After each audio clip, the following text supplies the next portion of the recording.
Hello and welcome to Cyberside Chats. My name is Sherry Davidoff. I'm the founder of LMG Security. And my name is Matt Duran. I'm the Director of Training for LMG Security.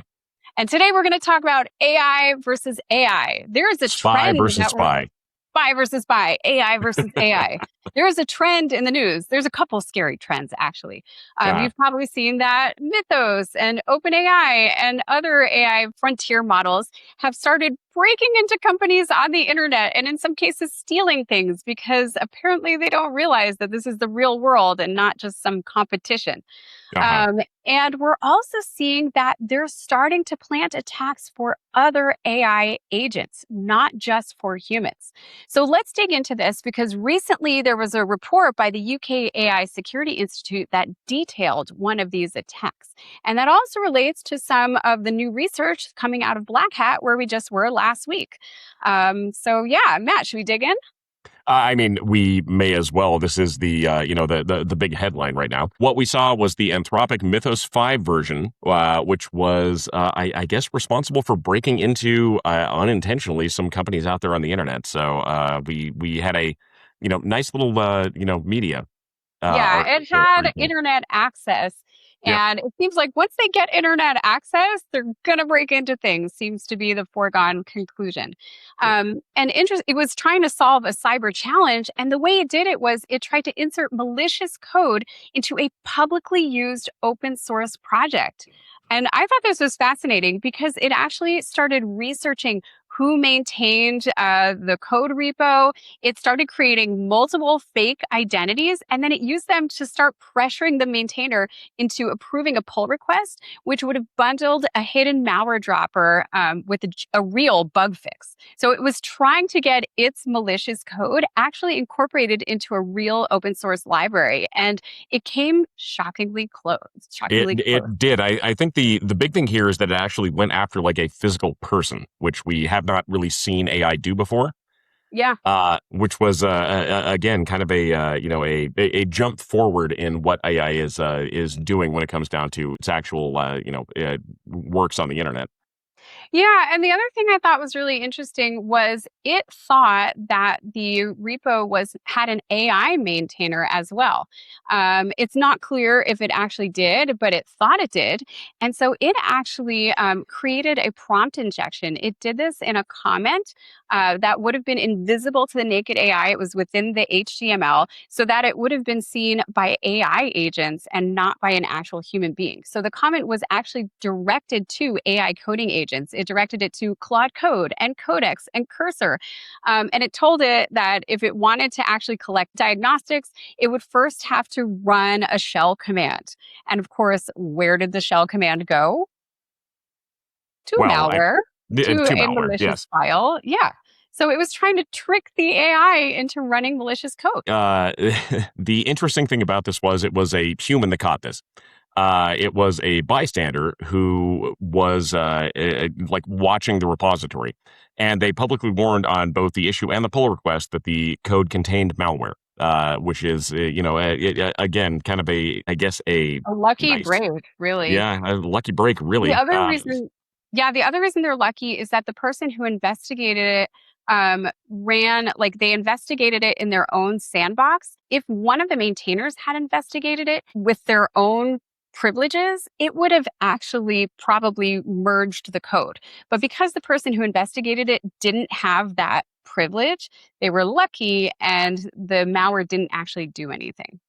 Right. Right. It just shows you the value of having separate environments. The human in the middle thing still matters here. But again, this was lucky that somebody caught it.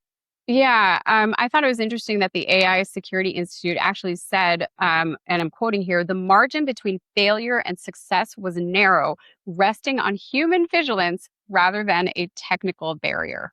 Yes. So, but anyway, we were just at Black Hat, and honestly, for me, the talk that I was most excited about in advance was called Please Fix. So, Matt, you remember ClickFix from last year, right? Do you want to give a little summary? I 100% do, yes.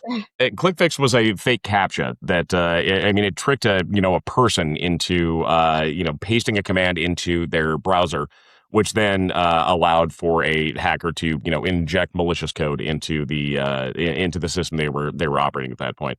Yeah, Uh, and not just captchas, but the idea was to trick humans into running commands that would, right. do malicious things. Yep. Please Fix is the sequel to that. And the difference is that Please Fix is targeting agentic browsers like Comet, and really any browser that can execute commands as the user. Zenity was the researchers that reported it. They Yep. also reported Please Fix related vulnerabilities to 1Password and to Anthropic and to OpenAI. And the only ones that fixed it were 1Password and Perplexity, interestingly. OpenAI and Anthropic basically said, meh, either it's not fixable or it's not important. But some of these, honestly, are really scary. Like Matt, you were telling me about the Claude and Chrome example that the Oh researchers yeah. shared. Yeah, walk us through that. No, that was a huge one. So there was a lure that people would send in, and it was an email that contained hidden instructions into Claude that would be sent off to someone who was a unknowing victim at that point in Yeah, time. so Claude reads the user's email, Yep. and the victim asks Claude to summarize it, using the AI agent to help them do their daily work. And then Claude just runs the injected instructions. Yep. Yeah, no, exactly. And the big thing about this was it was a no-click attack. So it was an email that would be sent off to someone where they could just receive the email, if it went into spam or something like that. It would still similar to the Echo Copilot leak. attack you saw. Yeah, Echo Echo leak. leak Yeah, from that's the last one. summer. Yeah, that Microsoft fixed. So the Yeah. user really doesn't have a chance the user might not even have read the email. Oh no, they might not even know they actually have the email in their inbox. It's a quiet persistence. And then we go from there into account takeover, so password resets and access into Slack and everything else that you would normally have your normal access into. But it was all done silently on the back end. Now, am I remembering correctly that the researchers also showed exfiltration of the user's emails automatically? Yeah, no, it hit the email account, exposed the email, it took everything out of there. It was kind of a worst case scenario for anyone who had that. Yeah, it's really scary. So the Yeah, bottom line is someone could send you an email, and if Claude is assisting you, then that could lead to full exfiltration of your email and then an account takeover because it triggers the password reset. And Claude is hooked into so many different applications for people. So it triggers password reset and email login flows on other services. It reads one time codes right out of the mailbox as they arrive. Remember, your email is just a treasure trove and it can unlock the keys to it can unlock other doors. So it can allow an attacker to access Slack, X, the victim's own Claude.ai account. It gets those magic links that allows you to get into people's accounts. So it yeah. really just goes to show the dangers of having authentication centered on email because email really is vulnerable in a lot of ways. Well, and it hit things like 1Password too, which was I guess one of the bigger issues. So it's getting all of your passwords at that point. Yeah. With the Perplexity Comet browser, too, the example that the speakers at Black Hat gave was a poisoned calendar invite. So, again, no click is required. You get a poisoned calendar invite. Perplexity Comet processes that, and boom, they're able to access local files and compromise that 1Password account that you mentioned. Yeah. So, they also demonstrated ChatGPT Atlas, Amazon's Assistant. They made fraudulent purchases, Gemini Chrome, and Copilot Edge. So, this really affects a lot of different platforms. Chances are very good if you are out there listening, at least one of these affects you. Yeah. Do you want to go into our key takeaways here? Absolutely. Kick us off. All right. So, first and foremost, decide now whether work accounts get signed into AI browsers at all. Two of the five vendors have said they are not fixing this, so it's something that you really do need to keep as I guess kind of a back end worry for your organization. Yeah. And second, move off of email one time codes and magic links. It's funny, I didn't expect that our discussion of AI versus AI would include this, but it really does because so much of what AI is doing is helping us keep up with this unending stream of data and messages. Email is one of the big things that AI agents can help with.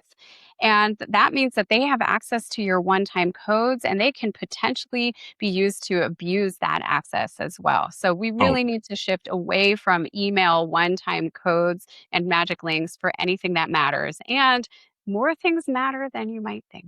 oh no, 100%. We've been preaching this for years at this I point, but know, but yeah.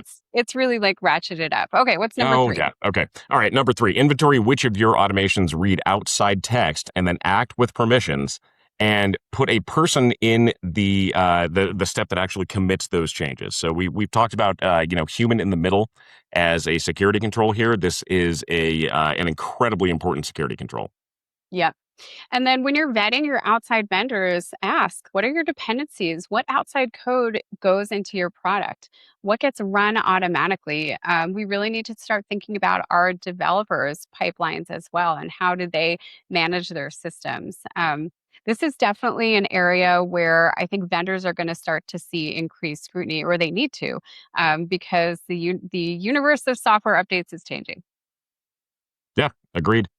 And then finally, we want to make sure that we are separating the environment where your people investigate suspicious things from the one holding credentials to approve, merge, deploy, or pay. And I mean, if you are allowing AI to, take those reins from you, then I mean, it really scrutinize what is actually allowed in those situations. It's so easy to get sloppy, and it's not even sloppy. I think developers are used to debugging things and investigating things on their platforms. And the problem is right now, developers are targeted. I don't know how many of you have seen our recent white paper about North Korea recruiting attacks, where they're Uh, literally trying to hack developers that are applying for jobs. That means the developer you hire might already be compromised, might already have their favorite passwords stolen, things like that. Might already have keystroke loggers on some of their personal devices, which affects your security as well. But anyway, because developers are targeted and because their environments are so sensitive, it's really time for us to level up. And it can't be the Wild West anymore. We need to really be paying attention to these important security practices that have been around for decades. But until now, I think a lot of us could skate by without really paying attention. All right. Well, thank you so much. It's a fascinating week. Thanks for tuning in, everybody, to Cyberside Chats, and we'll see you next week.